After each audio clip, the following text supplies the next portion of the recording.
अस्सलाम वालेकुम अजीज तलबा। एक्सरसाइज 7.5 का क्वेश्चन नंबर 4 है। क्वेश्चन की स्टेटमेंट है the base of a rectangle is 25 feet and the height of the rectangle is 13 feet. यानी कि हमारे पास एक रेक्टेंगल है जिसकी बेस 25 फीट है और उसकी हाइट 13 फीट है। Find the angle that the diagonal of the rectangle makes with the base.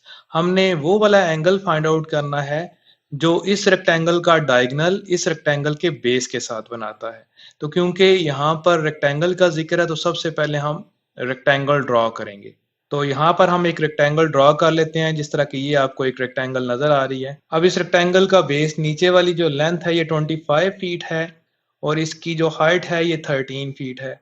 अभी हम इसको लेबल नहीं करेंगे, सबसे पहले हम इसका डायगोनल ड्रॉ करेंगे। डायगोनल ड्रॉ करने के बाद हम इसको लेबल भी कर लेते हैं।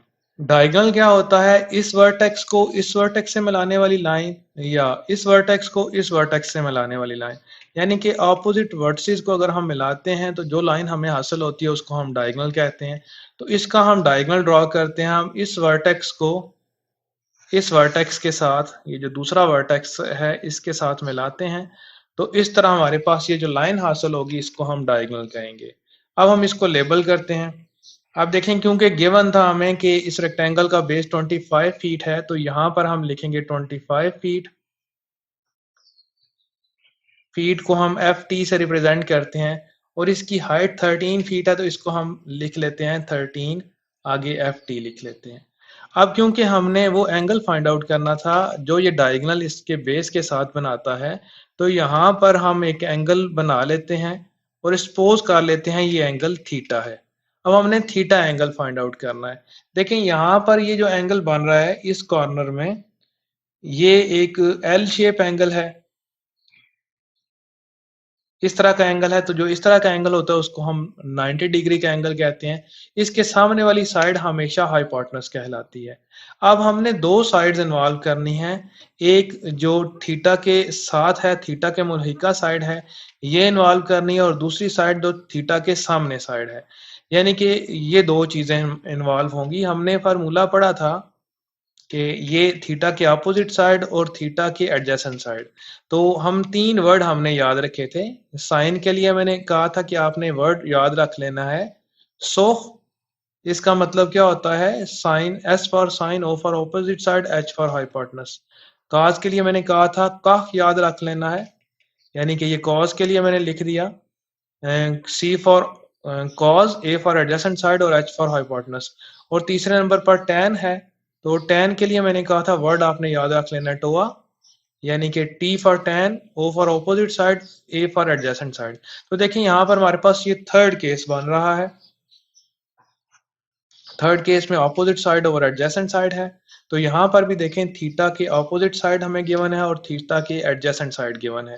ये जो मैंने अभी लिखी हैं चीजें ये रफ अमल में लिखने के लिए होती हैं, आप लाजमी नहीं है इसको नीट के ऊपर लिखें। तो इसको मैं रिमूव कर देता हूँ।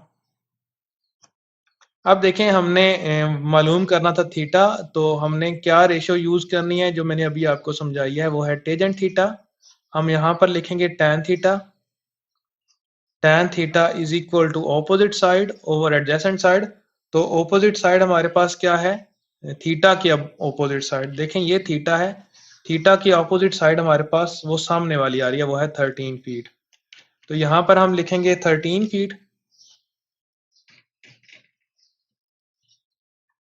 और इसी तरह हमारे पास जो एडजेसेंट साइड है थीटा के वो है 25 फीट। तो यहां पर आ जाएगा 25 फीट। अब देखें ये भी फीट है और ये भी फीट है, ये आपस में कैंसिल आउट हो जाएंगे। हमने थीटा फाइंड आउट करना है, तो हम क्या करेंगे? थीटा को लेफ्ट साइड पर ही रहने देंगे इक्वालिटी के, और टेन इस साइड पर आके टेजेंट इनवर्स बन जाएगा। और आगे इसकी डोमेन में ब्रैकेट यहाँ पर लाजमी लगानी है। डोमेन में आ जाएगा 13 ओवर 25। अब हमने इसको सॉल्व करना है। इसको हम सॉल्व करेंगे बाय यूजिंग कैलकुलेटर। तो इसके लिए हम कैलकुलेटर यूज करते हैं। तो कैलकुलेटर में हम क्या करेंगे? देखें कैलकुलेटर के कॉर्नर में बटन होता है शिफ्ट का, जब इसको प्रेस करते हैं तो छोटा सा एस आपको कॉर्नर पर नजर आ जाता है। अब हमने टैन वाला बटन प्रेस करना है, तो टेजेंट इनवर्स लिखा आता है, आगे ब्रैकेट अगर ना हो तो आपने इस बटन से ब्रैकेट लगा लेनी है। और ब्रैकेट में 13 डिवाइड बाय 25 लिखना है, चाहे आप फ्रैक्शन की मदद से लिख दें या ऐसे ही 13 डिवाइड बाय 25 लिख के ये ब्रैकेट क्लोज कर दें और इक्वल का बटन प्रेस करें। तो देखें हमारे पास आया 27.47। तो ये थीटा की वैल्यू हमारे पास क्या आ जाएगी, 27.47 डिग्री। 27.47 डिग्री। तो देखें इसमें इस क्वेश्चन में यही रिक्वायर्ड था कि हमने ये थीटा फाइंड आउट करना था। तो आप चाहे तो इतना करके छोड़ दें या आप लिख दें सो रिक्वायर्ड एंगल इज, या आखिर में आप वर्डिंग लिख सकते हैं 27.47 डिग्री। तो इस तरह ये क्वेश्चन कंप्लीट हो जाएगा। नेक्स्ट लेक्चर में हम इसी एक्सरसाइज का जो नेक्स्ट क्वेश्चन है उसको सॉल्व करने की कोशिश करेंगे।